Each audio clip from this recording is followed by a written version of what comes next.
Aquí estamos por tu bienestar. Aquí estamos para hacerlo todo por ti.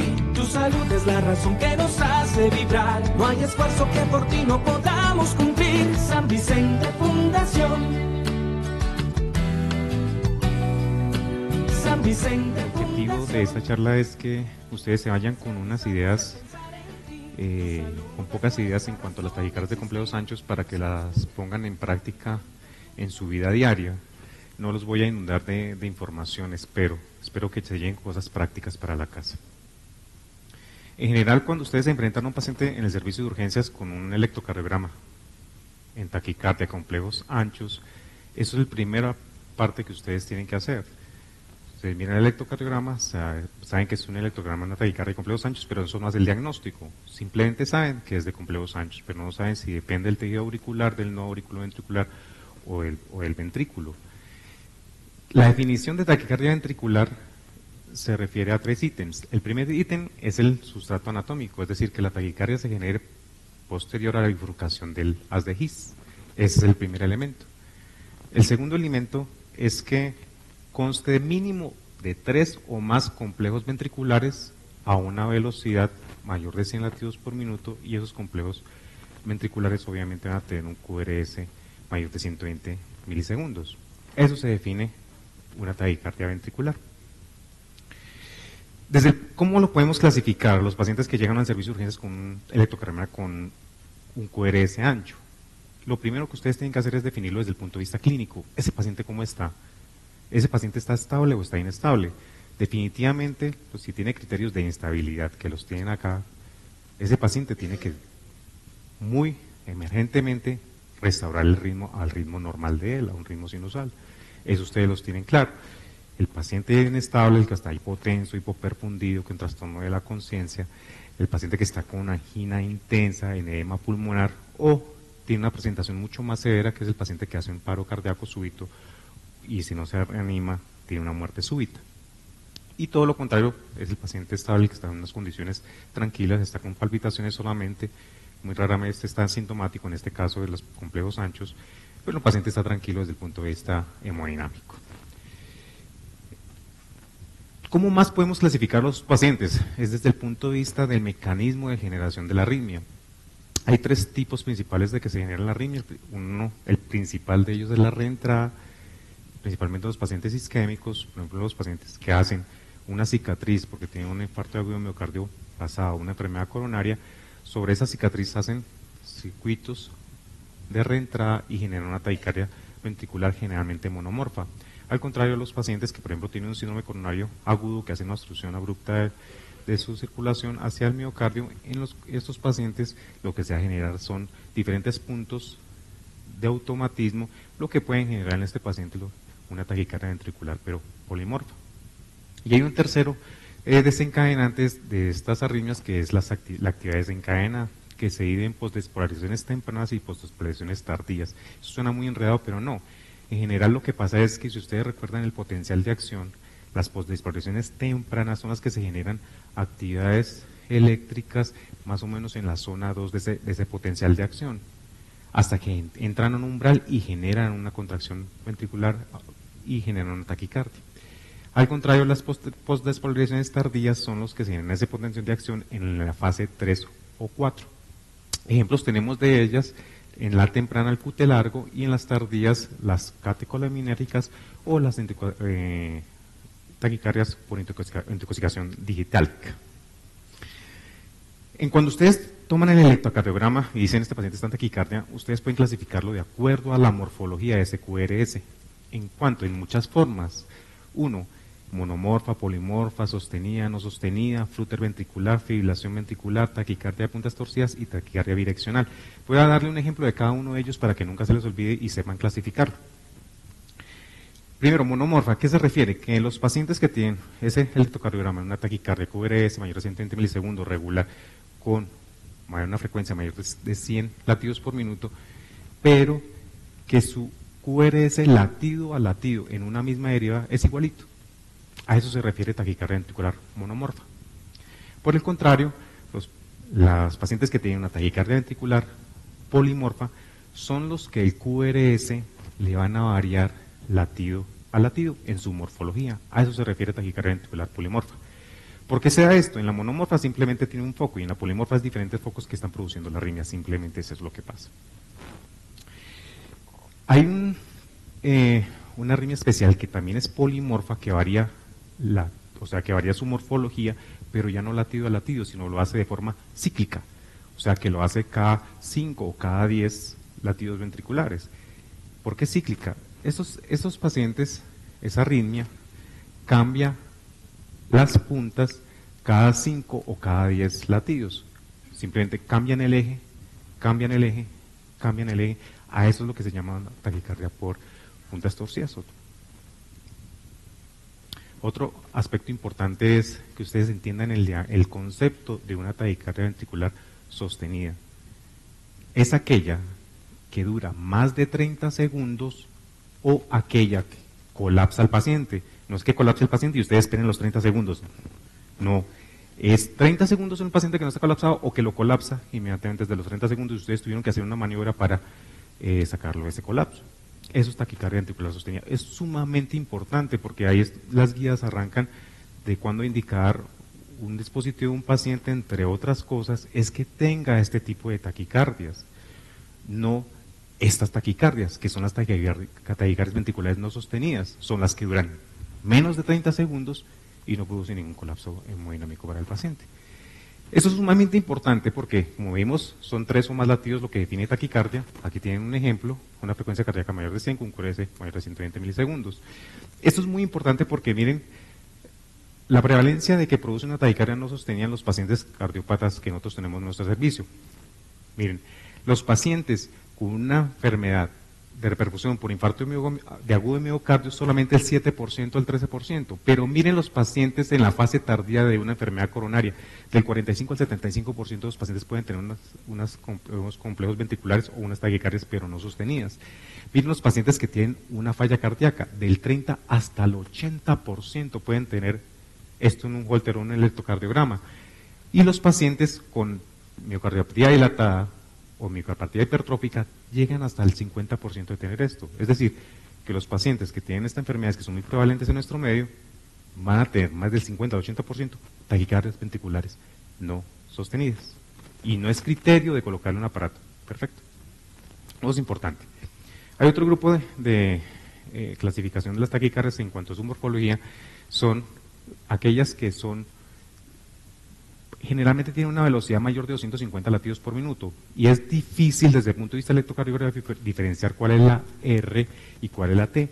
Esas se llaman flutter ventriculares, tiene su nombre, una frecuencia mayor de 250 latidos por minuto.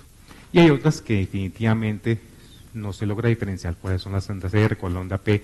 El paciente está críticamente enfermo, que es una fibrilación ventricular. Muy bien. Hay otro tipo de taquicardia que simplemente es, hay 2 focos y el eje cambia latido a latido. El eje del QRS, mira hacia arriba, luego hacia abajo, mira hacia arriba, mira hacia abajo. Es un tipo de taquicardia que es bidireccional, se llama bidireccional y depende también de mucho de catecolaminas. Muy bien. Ahora, eso es desde el punto de vista electrocardiográfico. Ahora, del paciente, ¿cómo podemos clasificarlo?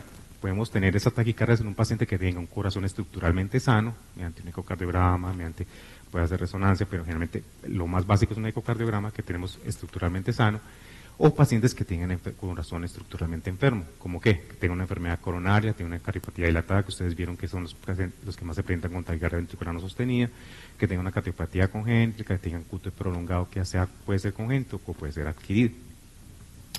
Y esto es importante, acuérdense, el otro punto, los grupos que tienen miocardiopatías, pero son 1000 las miocardiopatías, son la miocardiopatía dilatada idiopática, miocardiopatía hipertrófica, la displasia ritmogénica del ventrículo derecho, miocardiopatía infecciosa como Chagas, de origen valvular, o los pacientes con miocardiopatía infiltrativa, principalmente la sarcoidosis, pues, que tenemos muy frecuente en nuestro medio. ¿Cómo les llegan a estos pacientes a su servicio de urgencias? Es poco frecuente que los pacientes lleguen asintomáticos, generalmente llegan por alguna sintomatología, pero la sintomatología es muy variable y la severidad también es muy variable.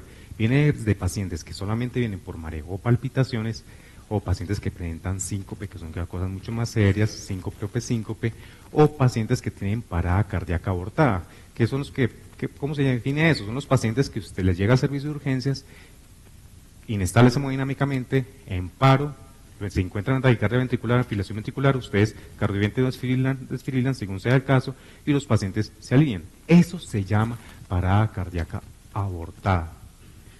Ustedes le llega al paciente en fibrilación ventricular, taquicardia ventricular, lo desfibrilan o lo cardiovierten según sea el caso, el paciente no sale, le hace reanimación cardiopulmonar, el paciente fallece, eso se llama muerte súbita.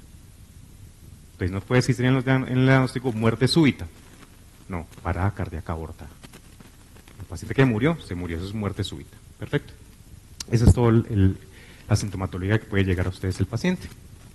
Muy bien. Eso es importante y lo toco porque los pacientes con QRS ancho pueden tener un diagnóstico diferencial, principalmente con las taquicardias que dependen del tejido auricular o del que depende del nodo auriculoventricular. Entonces, ¿cuáles son principalmente los diagnósticos diferenciales? Uno, que tengan un bloqueo previo, o sea, que ya tenga un bloqueo de rama, tanto derecho como izquierdo, y entren en taquicardia. Obviamente conducen ancho, ¿cierto? ¿A qué se llama aberrancia? Quiero hacerles entender a ustedes nuevamente ese concepto. Miren, las ramas tanto derecha como izquierda tienen propiedades electrofisiológicas muy diferentes. La rama derecha tiene se recupera mucho más lentamente que la rama izquierda. Por eso es que a medida que yo aumento mi frecuencia cardíaca, encuentro la rama derecha en periodo refractario y la voy a bloquear por frecuencia. Eso se llama bloqueo funcional por frecuencia o fenómeno de Ashman. Eso es el diagnóstico de bloqueo funcional o aberrancia, o que ya tuvieran el bloqueo previamente.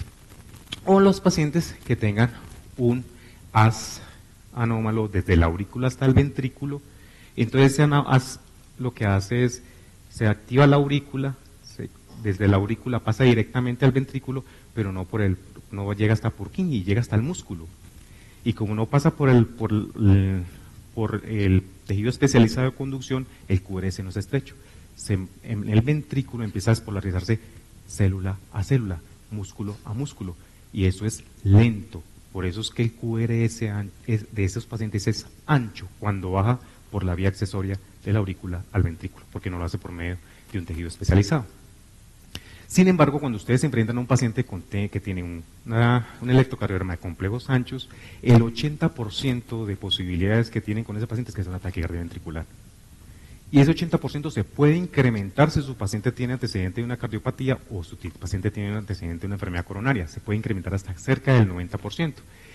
El resto es el 1,6% de los pacientes que vienen con una taquicardia, que viene con una vía accesoria, o sea, preexcitadas, o ya sea secundaria a alteraciones de electrolitos, hipocalemia, de drogas antiarrítmicas y también de paciente que tenga un dispositivo. Los pacientes también pueden conducir rápido y ancho. Muy bien, estas son simplemente las formas que ustedes se pueden encontrar un paciente con taquicardia con complejos anchos, un paciente que tenga un bloqueo, principalmente el derecho, de origen funcional, o que ya lo tenga previamente, tanto derecho como izquierdo, el paciente que tiene una vía accesoria, conduce por acá músculo a músculo, no lo hace por la vía normal, entonces conduce ancho, o el paciente que tenga una taquicardia ventricular. Muy bien. Uno de los objetivos principales que yo quiero con la charla es que ustedes tengan y tengan conocimiento de cómo enfrentarse a ese pacientes que tienen un QRS ancho, mediante los algoritmos, porque a veces son muy confusos, y cuando se aprenden de memoria, desafortunadamente tienden a olvidarse. Uno de los principales es el de Brugada y el otro es el de Bereke, que los voy a tocar. El de Brugada tiene 4 puntos esenciales. El primero es preguntarse si hay RS en las precordiales, de B1 a B6. Ustedes van a ver si hay RS en precordiales. Si no las hay, taquicardia ventricular. Si hay RS en precordiales, ahorita vamos a ver los ejemplos cada uno de ellos, usted va a medir SRS. Si es mayor de 100 milisegundos, taquicardia ventricular. Si es menor de SRS, menor de 100 milisegundos, usted sabe si hay disociación auriculoventricular. ¿Qué quiere decir eso? Que cuando yo tengo un paciente en taquicardia ventricular, ese ventrículo más o menos va entre 150 a 180 latidos por minuto, y la aurícula, como el nodo sinusal está normal, va entre 60 y 90. La disociación auriculoventricular es que yo tenga, desde el punto de vista electrocardiográfico, evidencia que hay contracción auricular y contracción ventricular. Es muy difícil encontrarlo, porque el ventrículo va muy rápido. Entonces yo lo puedo observar, esa disociación auriculoventricular, sobre todo cuando tengo taquicardias ventriculares muy lentas, que puede haber la onda P, como lo vamos a ver más adelante. Si no lo encuentro, ese tercer ítem, paso al último ítem, que es el criterio morfológico, que yo les voy a explicar en qué consiste. Muy bien. Primer paso de Brugada. Hay RS en precordiales, o sea, hay ondas RS en precordiales. ¿Ustedes qué me dicen? ¿Este es B1, B2, B3, B4, B5, B6? ¿Hay RS en precordiales? No, taquicardia ventricular. No hay RS en precordiales. Todas son R, ¿cierto? Y esta es la onda T, esta es la punta, esta es la R, esta es la onda T, eso es una taquicardia ventricular. Primer punto del algoritmo de Brugada, no hay RS en precordiales. Diagnóstico, taquicardia ventricular. ¿Se acuerda el problema? Ahora, B1, B2, B3, B4, B5, B6. ¿Hay RS en precordiales? En cualquier precordial, no es que estén todas, en cualquier precordial. Sí, aquí hay, aquí hay, aquí hay. Entonces, si yo me pregunto si hay RS, es porque la tengo que hacer algo con ello. Mídalo. Mida su complejo RS, desde el inicio de la R al nadir del inicio de la R al nadir de la S. Desde acá hasta acá, desde acá hasta acá. Si mide más de 100 milisegundos, es una taquicardia ventricular. Se acaba el problema. Entonces, supongamos, ¿hay RS en precordiales? Si hay RS en precordiales, ¿mide más de 100 milisegundos? No, mide menos de 100 milisegundos, todavía puede ser una supraventricular. Entonces paso a un tercer ítem, que es la disociación aurículo-ventricular. Es ver en mi electrocardiograma tanto el QRS, que es la espolarización ventricular, como ondas P. Tiene que ser una taquicardia que no vaya muy rápido, y mírenla acá. Va a una misma velocidad estas ondas P. ¿Correcto? Y va mucho más lento que los complejos ventriculares. Esto es muy poco frecuente, en realidad es muy poco frecuente que se observen esto, porque son taquicardias que son muy lentas. Pero ese es el tercer punto de Brugada. No hay disociación auriculoventricular. Paso al cuarto punto. ¿El cuarto punto cuál es? Los criterios morfológicos. Y aquí es donde la gente se enreda. Pero no hay mucho enredo. En realidad es muy fácil. Yo criterios morfológicos tengo dos. Morfología de bloqueo de rama derecha y morfología de bloqueo de rama izquierda. ¿En qué consiste eso? Si yo tengo una arritmia que se me produce en el ventrículo izquierdo, o sea, tengo una taquicardia ventricular que se me produce en el ventrículo izquierdo, se me genera el foco en el ventrículo izquierdo. Se me vienen las polarizaciones al derecho y produce, se aparece, se asemeja como si estuviera bloqueado el derecho, porque viene de acá, viene despolarizando aquí y se asemeja, porque en realidad la rama derecha no está bloqueada. Eso se asemeja, se parece a. Entonces empecemos con con los criterios morfológicos de bloqueo de rama derecha. Bloqueo de rama derecha, morfología, es simplemente que en B1, B2 tenga mis QRS positivos. Ya.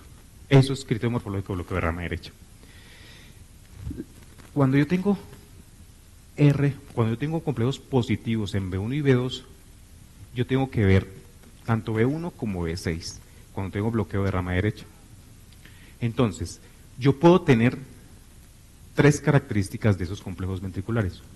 Son positivos, o sea, que tenga uno positivo que sea monomorfo en complejo ventricular derecha, que sea monomorfo, o que tenga una Q y luego una R, ¿cierto?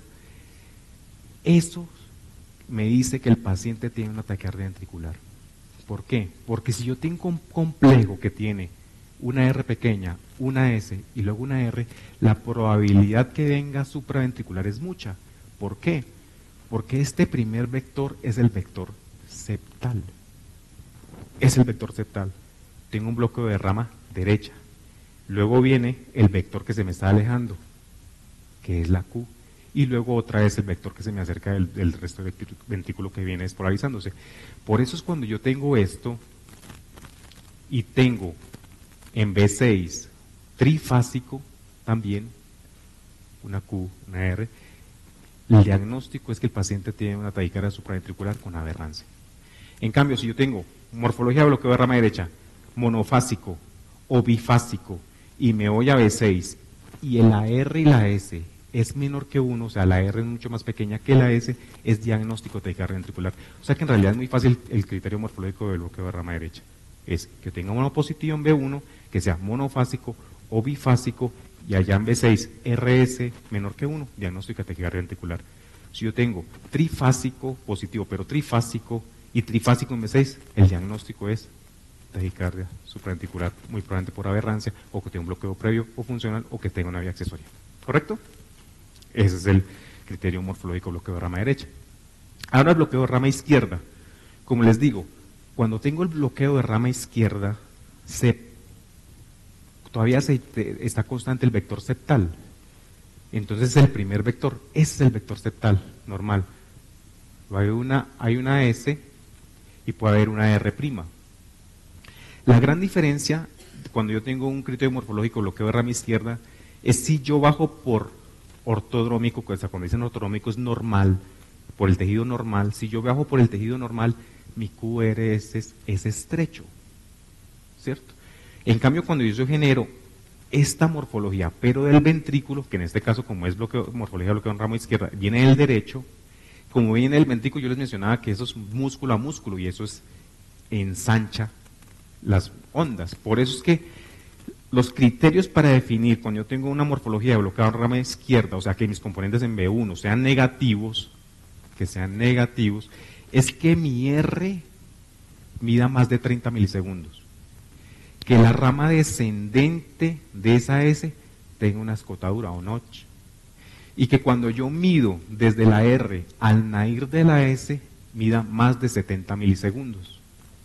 No pueden medir más porque si no mediría 100 milisegundos, entonces ya no pasaría del segundo. Tiene RS, pero el RS más de 100 milisegundos, taquicardia ventricular. Pero en este caso mide menos de 100 milisegundos, nos fuimos hasta el cuarto ítem. No es necesario que cumpla el B6, pero yo puedo tener una R y eso me ayuda mucho el diagnóstico, pero no es necesario que cumpla el B6. En este caso, que cuando cumplen estos, el diagnóstico es de taquicardia ventricular. Muy bien. Ahora, el algoritmo de Berekei nosotros miramos ABR. ABR está acá, ¿cierto? A menos 150. Normalmente, si yo tengo un bloqueo de rama derecha, normalmente ese complejo es negativo y estrecho y muy angosto. Si yo tengo un bloqueo de rama izquierda, también en ABR lo mismo, va a ser negativo y va a ser estrecho y va a ser angosto. Sin embargo, cuando yo tengo ese complejo y se origina de una taquicardia ventricular desde la parte de abajo del ventrículo, ese vector va a ir ABR, es decir, que siempre va a ser positivo. Asimismo, cuando se genera en septum, en las paredes basales altas, lo mismo, yo voy a tener que va a despolarizar hacia el ventrículo, voy a tener un componente negativo, pero como es músculo a músculo, ese QRS es ancho y lento. Eso es lo que hace el diagnóstico de Berekei. En el sentido que yo tengo una taquicardia que está originando acá, como está originando acá, el vector va a ver hacia ABR, entonces ABR va a ser positivo, que es el primer ítem, y se acabó el problema, diagnóstico de taquicardia ventricular. Cuando se producen las paredes en septum o en la pared basales, el vector va a ir hacia la cara inferior, es decir, que en ABR va a ser negativo, pero lo mismo, es músculo a músculo, entonces el QRS como es lento, va a tener el notch o la escotadura y va a ser ancho. Eso es lo que le define Berekei, como les voy a explicar. Primer punto de Berekei, en ABR, su morfología inicial es una R, es una deflexión positiva, no hay nada más que hacer, diagnóstico de taquicardia ventricular, porque les digo, viene desde allá y está mirando hacia ABR, taquicardia ventricular. Si ya viene de la parte alta basal o del septum, voy a tener una deflexión negativa. Entonces, ahí me hago la segunda pregunta. Si tengo una deflexión negativa o una R, voy a contabilizarla. Si me mide más de 40 milisegundos, diagnóstico de taquicardia ventricular. Se acabó el problema. Ahora no, es completamente negativa y tiene el tercer punto, tiene la escotadura, tiene el notch. Si lo tiene y mide más de 40 milisegundos, diagnóstico de taquicardia ventricular. Y el último punto, que es el BIBT, que yo creo que es el que causa más confusión. El BIBT, aquí se los amplifico aunque no se ve muy bien, simplemente tengo un componente negativo en ABR, yo mido los primeros 40 milisegundos de ese componente negativo y lo comparo con los últimos 40 milisegundos, pero no comparo velocidades, no miro velocidades, lo que yo voy a comparar es voltaje. Entonces en el primer 40 milisegundos voy a comparar este voltaje, o sea que sería más o menos cuadrito y medio, respecto al voltaje de estos 40 milisegundos que sería 3 cuadritos. Si ese voltaje comparado inicialmente con el final, obviamente porque aquí es una conducción mucho más lenta porque viene de músculo a músculo, ese BIBT va a ser menor que 1. A esto se refiere el BIBT. 40 milisegundos, pero medido en voltaje, primeros y últimos. A esto se refiere. Diagnóstico, hagamos el ejemplo. Diagnóstico. ¿Hay RS en precordiales? B1, B2, B3, B4, B5, B6. ¿Hay RS en precordiales? No hay RS en precordiales. Diagnóstico. Taquicardia ventricular. Se van a ABR. ABR es componente negativo. ¿El componente negativo es mayor de 40 milisegundos? Sí. Diagnóstico. Taquicardia ventricular. Listo. Esto. Vamos por vulgada. Primera pregunta. ¿Hay RS en precordiales? Sí hay RS en precordiales. Segunda pregunta. Mida su RS. ¿El RS es menor de 100 milisegundos? Parece que sí, ¿cierto? Parece que sí. El RS es menor de 100 milisegundos. Tercera pregunta. ¿Hay disociación auriculoventricular? ¿Dónde la buscan? Tanto en la R como en la T. No hay ninguna deflexión y va rápida. Es poco probable que la veamos. No la vemos. No hay disociación auriculoventricular. Cuarta pregunta. Criterios morfológicos. ¿Es bloqueo de rama qué? ¿Derecho o izquierdo? Derecho. ¿Monofásico o bifásico? Bifásico. Me voy a B6. En B6, ¿qué hago? Miro cómo está el RS. RS menor que 1. Diagnóstico. Taquicardia ventricular. ¿Listo? Me voy a BR. A ver, ¿qué? ¿Una deflexión qué? Positiva. Diagnóstico. Taquicardia ventricular. Se acabó el problema. ¿Listo? Criterio morfológico. Empecemos por el principio. ¿Hay RS en precordiales? Sí las hay. RS es menor que 100. Es menor que 100.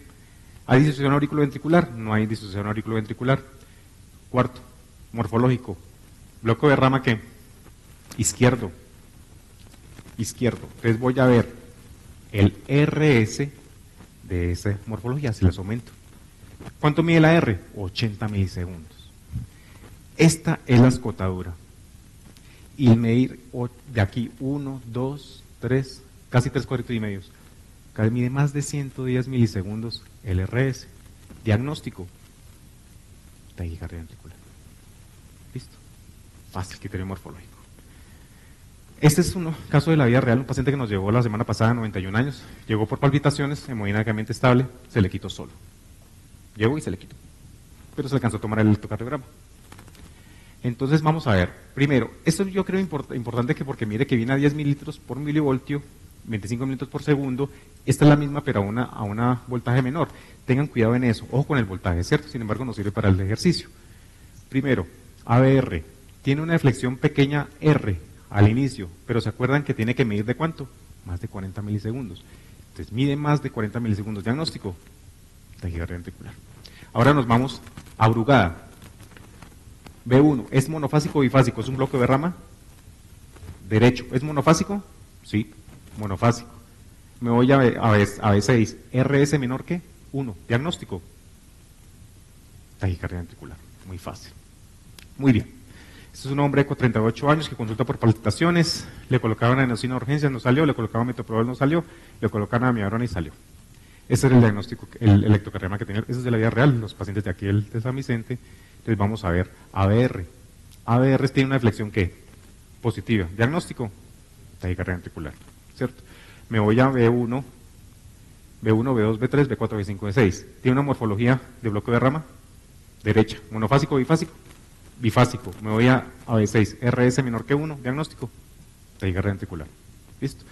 Este es el que les mostró el doctor Felipe, que es muy importante. Miren, el algoritmo de Brugada es para taquicardias de complejos anchos rítmicas. Brugada no le pueden aplicar a arritmias que sean RR variable. Solamente le podrían aplicar BRK. Pero Brugada no. O sea que aquí no cabe la posibilidad de yo preguntarle, ¿tiene RS en precordiales? ¿El RS mide mayor de 100? ¿Tiene disociación auriculoventricular? Y los criterios morfológicos. No. Este paciente puede llegarles a ustedes tranquilo, fresco de la vida, refiriendo un poquito de palpitaciones, y como le digo el doctor Felipe, como esto conduce a cerca de 300, la posibilidad que el nodo les permita conducir a 300 es muy poquita, tiene que bajar por una vía accesoria. Entonces, como no depende del nodo, sino depende de la aurícula y tiene una vía accesoria, si le doy metoprolol, le freno el nodo, o sea que va a pasar los 300.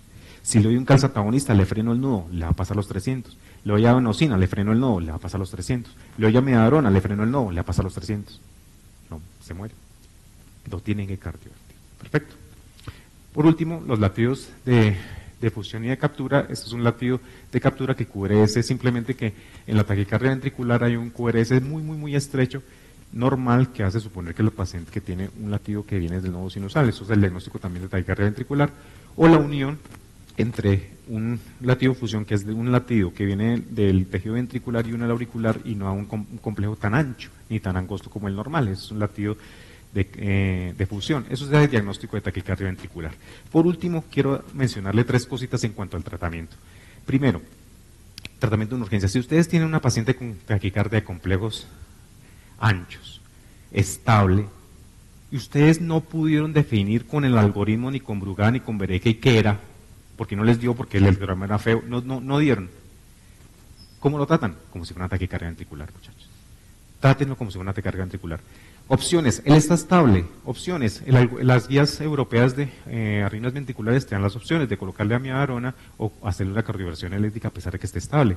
En este caso lo pueden hacer una cardioversión eléctrica y no están equivocados, las guías se lo avalan. O le pueden colocar amiodarona intravenosa, un bolito, y esperar que le quite la arritmia. Ahora, el paciente tiene una taquicardia ventricular monomorfa y está estable también, pero ustedes en este caso, ustedes definieron que ya era una taquicardia ventricular. En ABR positivo, bloqueo de rama derecha monofásico y RS menor que 1, diagnóstico de taquicardia ventricular. ¿Cómo lo tratan? También las guías le dicen cardioversión. Pero también pueden, como está estable, darle amiodarona. O si el paciente no sea una cardioversión, o no es posible porque usted no tenga un desfibrilador a la mano, ¿cierto? O no es exitosa, lo pasan a amiodarona. Ahora, el paciente que tiene una taquicardia ventricular, que es polimorfa, diferente morfología, latido a latido, en una misma herida, pero está inestable, ustedes miren que esa variabilidad no sea cíclico, o sea, no sea una torcida de puntas. Si no es una torcida de puntas y el paciente no está en un escenario clínico que sea un síndrome coronario agudo, este paciente se trata igual que una taquicardia ventricular, muchachos, sin pulso o una fibrilación ventricular. O sea, ¿qué tienen que hacerlo? Desfibrilarlo. Ese paciente va muy rápido. Si ustedes lo cogen y lo dejan sincrónico, no les dispara. No les dispara. ¿Listo? Muy bien. Y por último, este paciente, miren, es un paciente que tiene una taquicardia ventricular polimorfa, que es muy pequeño desafortunadamente, que es cíclico, o sea, tiene una torcida de puntas, ¿cierto? Este paciente, ustedes tienen que quitar todos los medicamentos que le puedan prolongar el QT. Miran los algoritmos en el celular, pueden encontrar que el prolonga el QT y le quitan todos los medicamentos, corrigen electrolitos, le colocan magnesio, 2 miligramos, le colocan en 100 cc de solución salina, se lo pasan de 3 a 5 minutos, y luego le hagan una infusión de 1 miligramo hora o 2 miligramos hora de ese magnesio, ¿cierto? Lo pasan a la UCI para que le hagan una estimulación, porque estos pacientes dependen de bradicardias, arritmia, o sea que no hay que colocarles muy bradicárdicos. Y ojo, no le coloquen amiodarona, muchachos, no le coloquen amiodarona, que la amiodarona prolonga el QT y este paciente les hace una muerte por arritmia ventricular. Como conclusiones, miren, nosotros tenemos una población que se está envejeciendo, que estamos en aumento, que tenemos pacientes con cardiopatías congénitas y estamos mucho más frecuente en los servicios de urgencias enfrentados a este tipo de paciente, con una taquicardia de complejos anchos. Por eso es que ustedes, muchachos, tienen que conocer las definiciones de los términos que les mencioné, conocer los algoritmos. Acuérdense que taquicardia de complejos anchos no hace el diagnóstico, son los algoritmos que le permiten a ustedes llegar al diagnóstico de ese paciente. Tercero, practicarlos día a día, practiquen el electrocardiograma para poder enfrentarse al paciente y conocer los escenarios emergentes de cuándo pasar a ese paciente a una cardioversión o una desfibrilación. Muchas gracias. Nos especializamos en pensar en ti, tu salud es nuestra razón de existir. Lo hacemos todo por ti. San Vicente Fundación.